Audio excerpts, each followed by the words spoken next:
दोस्तों आज के इस वीडियो में हम दिल्ली पुलिस कांस्टेबल 2022 में पूछे गए जीके जीएस के लगभग 40 क्वेश्चंस करने वाले हैं। चलिए स्टार्ट करते हैं। उससे पहले दोस्तों मैं आपको एक अपना परिचय दे देता हूं।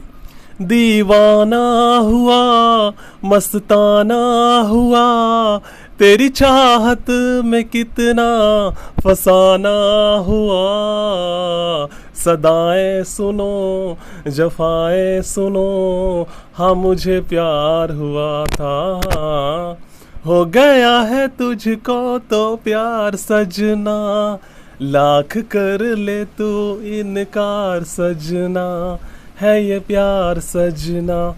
चलिए स्टार्ट करते हैं। देखिए दोस्तों फर्स्ट क्वेश्चन में पूछा गया है वायुमंडलीय दाब को किससे मापा जाता है। ठीक ना, मापने वाली उस यंत्र को हम क्या कहते हैं। ठीक है ना, उस यंत्र का नाम है बैरोमीटर। चलिए दोस्तों आगे के क्वेश्चंस करते हैं। देखिए पृथ्वी पर जल कितने प्रतिशत भाग पर फैली है। सही आंसर होगा 71%। और अगर देखा जाए ना तो मानव शरीर में भी दोस्तों लगभग जो है ना 70 या 80 के आसपास जो है जल होता है मानव शरीर में। मतलब वही है यार, नेचर इस तरीके से बनाया है ऊपर वाले ने जो समझ से बाहर है। पृथ्वी पर ऋतु परिवर्तन किस कारण से होती है। ठीक है ना, क्लाइमेट चेंज किस कारण से होती है। नहीं, एक तो क्लाइमेट अलग वाला चेंज होता है जो कि पॉल्यूशन और ग्लोबल वार्मिंग से होता है। ये अलग वाला है जो नेचर की वजह से होता है। ठीक है ना, तो इसका सही आंसर होगा दोस्तों ऑप्शन बी, परिक्रमण की वजह से। ठीक है ना, पृथ्वी जब परिक्रमण करता है अपने अक्ष पर, उसी की वजह से। उपसौरिक एवं अपसौरिक को मिलाने वाली रेखा क्या कहलाती है। ठीक है ना, उपसौरिक एवं अपसौरिक को मिलाने वाली रेखा को हम दोस्तों एप्साइड रेखा कहते हैं। ये लुसेंट से पूछा गया है। पृथ्वी पर सर्वाधिक सूर्य ताप कहाँ पर होती है। तो पृथ्वी पर सर्वाधिक सूर्य ताप दोस्तों विषुवत रेखा पे होती है। ऑप्शन डी इसका सही आंसर होगा। ठीक है ना, चलिए नेक्स्ट क्वेश्चन। पृथ्वी की अपेक्षा चंद्रमा का द्रव्यमान कितना है, मतलब कंपैरिजन टू पृथ्वी की अपेक्षा चंद्रमा का द्रव्यमान। तो इसका सही आंसर होगा दोस्तों 1/81। मतलब कि चंद्रमा जो है ना पृथ्वी का 1/81वां भाग है। पृथ्वी का सुरक्षा वाल्व किसे कहा जाता है। तो ज्वालामुखी को दोस्तों पृथ्वी का सुरक्षा वाल्व कहा जाता है। समुद्री जल की औसत लवणता कितनी होती है। तो इसका सही आंसर होगा दोस्तों 35%। ठीक है ना, सर्वाधिक लवणता किसकी है, कौन सी झील की है। तो इसका सही आंसर होगा बान झील। ये तो आपने लुसेंट अगर आपने पढ़े हैं डीपली तो आपको पता होगा। चलिए दोस्तों आगे के क्वेश्चंस करते हैं। पृथ्वी का औसत घनत्व कितना है। पृथ्वी का दोस्तों औसत घनत्व जो है ना ये 5.5 ग्राम पर घन सेंटीमीटर है। देखिए ये दोस्तों लुसेंट से पूछा गया है, जिसमें पृथ्वी की आकार संरचना जब आप पढ़ेंगे पृथ्वी के बारे में लुसेंट टॉपिक में ज्योग्राफी में तो आपको पता चलेगा। तमिलनाडु के तटों या कोरोमंडल तट पर वर्षा किसके कारण होती है। ठीक है ना, तो इसका सही आंसर होगा दोस्तों उत्तर पूर्वी या लौटती मानसून के कारण। चलिए आगे क्वेश्चंस करते हैं। पृथ्वी पर ताप के वृद्धि के लिए सबसे ज्यादा जिम्मेदार कौन सी गैस है।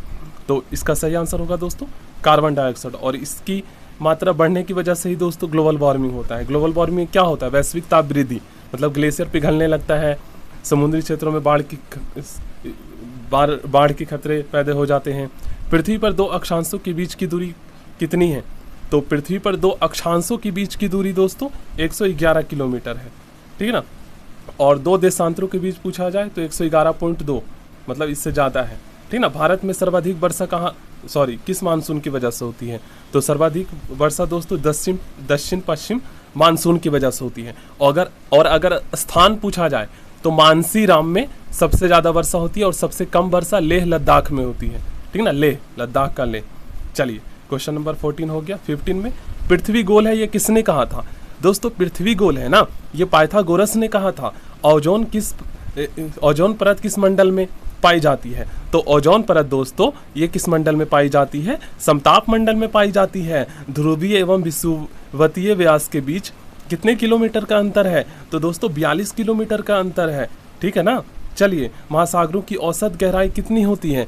तो जो महासागर होते हैं दोस्तों उसकी औसत जो गहराई होती है ये 4000 मीटर होती है, लगभग 4 किलोमीटर। सोचिए वायुमंडल की सबसे निचली परत कौन सी है। तो वायुमंडल की सबसे निचली परत क्षोभ मंडल है, ये तो आपको पता ही होगा। चलिए नेक्स्ट क्वेश्चन। पृथ्वी किस दिशा में घूम रही है। तो पृथ्वी दोस्तों किस दिशा में घूम रही है, पश्चिम से पूर्व की दिशा में घूम रही है। चलिए आगे के क्वेश्चंस करते हैं। पृथ्वी को अक्ष पर घूमने की क्रिया क्या कहलाती है। पृथ्वी को अक्ष पर घूमने की क्रिया परिभ्रमण कहलाती है। पृथ्वी पर दिन और रात किसके कारण होता है। तो पृथ्वी पर दिन और रात दोस्तों घूर्णन परिभ्रमण के कारण होता है, याद कर लीजिएगा। चलिए, दिन एवं रात बराबर होती है किस रेखा पर? तो दिन एवं रात दोस्तों विषुवत रेखा पर बराबर होती है। आगे के क्वेश्चंस करते हैं। देखिए, क्वेश्चन नंबर 24 में पूछा गया है भूपर पट्टी पर ऑक्सीजन की प्रतिशत मात्रा कितनी होती है? तो ऑक्सीजन की प्रतिशत मात्रा 46.6% होता है। नेक्स्ट क्वेश्चन दोस्तों मोस्ट इंपॉर्टेंट है, प्लीज इसको लिख लीजिएगा। अंतरराष्ट्रीय तिथि रेखा क्या कहलाती है? दोस्तों 180 डिग्री देशांतर रेखा अंतरराष्ट्रीय तिथि रेखा कहलाती है। और देखिए, क्वेश्चन नंबर 26 और भी ज्यादा इंपॉर्टेंट है। भारत का मानक समय रेखा कौन सा है? तो 82.5 डिग्री पूर्वी देशांतर दोस्तों ये भारत की जो है मानक समय रेखा है, इंडियन स्टैंडर्ड टाइम है, ठीक है ना। और ये कहाँ से गुजरती है? तो ये उत्तर प्रदेश के प्रयागराज के नैनी स्थल से गुजरती है, ठीक है ना। और अगर आपसे पूछा जाए कि भारतीय मानक समय रेखा कितने राज्यों से होकर गुजरती है, तो ये 5 राज्यों से होकर गुजरती है, ठीक है ना। चलिए, भूपर पट्टी में प्रचुर मात्रा में पाई जाने वाला तत्व कौन सा है? मैग्नीशियम है। और आप लोगों को कमेंट बॉक्स में बताना है कि कर्क रेखा भारत की कितने राज्यों से गुजरती है, और उसका ट्रिक भी बताइएगा आप लोग, क्योंकि पिछली वीडियो में मैंने आपको बताया था। चलिए, विषुवत रेखा पर 2 देशांतरों के बीच अधिकतम दूरी कितनी किलोमीटर की होती है? तो इसका सही आंसर होगा दोस्तों 111.32 किलोमीटर। समान खारेपन वाले स्थानों को मिलाकर खींची गई रेखा क्या कहलाती है? Most important question.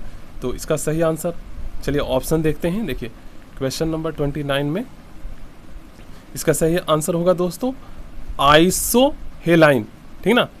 Option D इसका सही आंसर होगा। चलिए नेक्स्ट क्वेश्चन करते हैं। तो क्वेश्चन नंबर 30 में पूछा गया है 2 देशांतर रेखाओं के बीच की दूरी क्या कहलाती है? गौरे कहलाती है। गौरे, ठीक है ना, याद कर लीजिएगा। चलिए, क्वेश्चन नंबर 31 में पृथ्वी पर ऊर्जा का मूल सोर्स क्या है? तो सूर्य है, ठीक है ना। चलिए, क्वेश्चन नंबर 32 में पूछा गया है पृथ्वी की आयु ज्ञात करने की विधि क्या है? तो पृथ्वी की आयु ज्ञात करने की विधि को हम किस नाम से जानते हैं? तो इसका सही आंसर होगा ऑप्शन बी, ठीक है ना। और जीवाश्म की आयु ज्ञात करने की विधि को हम क्या कहते हैं? Carbon dating. और पृथ्वी की, तो ऑप्शन बी सही होगा, आप लोग पढ़ लीजिएगा, ठीक है। 33 में पूछा गया है पृथ्वी 1 घंटे में कितने देशांतर घूमती है? तो सबसे पहले तो दोस्तों आपको ये पता होना चाहिए कि एक देशांतर में कितने मिनट होता है। तो देखिए, एक देशांतर में दोस्तों 1 डिग्री देशांतर में जो है ना 4 मिनट होता है। तो 1 घंटे में पूछा गया है, तो देखिए 1 घंटे में दोस्तों आप सभी जानते हैं 60 मिनट होता है, ठीक है ना। और एक देशांतर में 4 मिनट होता है। तो अगर हम 4 से भाग कर देंगे तो हमें पता चल जाएगा कि 60 मिनट में कितने देशांतर होता है। तो 15 चौक 60, तो 15 देशांतर, ठीक है ना, याद कर लीजिएगा। बहुत ही ज़्यादा इंपॉर्टेंट क्वेश्चन है। क्षोभ मंडल में प्रति 165 मीटर की ऊंचाई पर ताप कितना कम हो जाता है? तो इसका सही आंसर होगा दोस्तों 1 डिग्री सेल्सियस, ऑप्शन डी। चलिए, पृथ्वी के अंदर प्रति 32 मीटर की गहराई में जाने पर तापमान में कितने की वृद्धि होती है? तो इसका सही आंसर होगा दोस्तों 1 डिग्री सेल्सियस, ठीक है ना। चलिए, पृथ्वी का सुरक्षा कवच क्या कहलाता है? तो आपको तो पता ही है दोस्तों, ओजोन परत को पृथ्वी का सुरक्षा कवच कहा जाता है। 0 देशांतर रेखा कहाँ से गुजरती है? 0 देशांतर रेखा दोस्तों ये कहाँ से गुजरती है? तो इसका सही आंसर ऑप्शन सी होगा, पढ़ लीजिएगा आप लोग। ओजोन परत की मोटाई मापने की इकाई को किस नाम से जाना जाता है? तो डॉप्सन के नाम से जाना जाता है, ठीक है ना।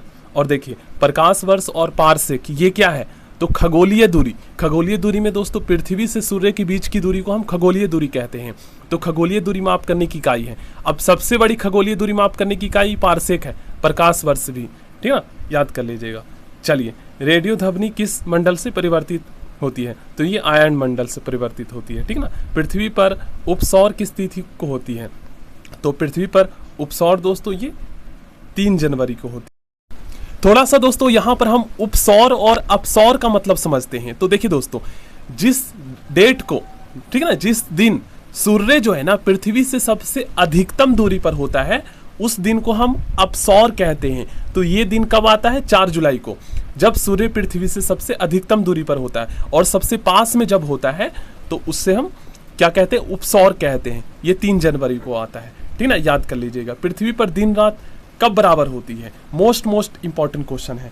तो इसका सही आंसर होगा दोस्तों ये जो है 23 सितंबर को और 21 मार्च को, ऑप्शन डी इसका सही आंसर होगा। चलिए, एक देशांतर कितने मिनट के बराबर होता है? तो 4 मिनट। मैंने आपको बताया पृथ्वी की संपूर्ण बाह्य परत क्या कहलाती है? तो लिथोस्फीयर कहलाती है। सो थैंक यू दोस्तों, प्लीज आप लोग वीडियो को जरूर लाइक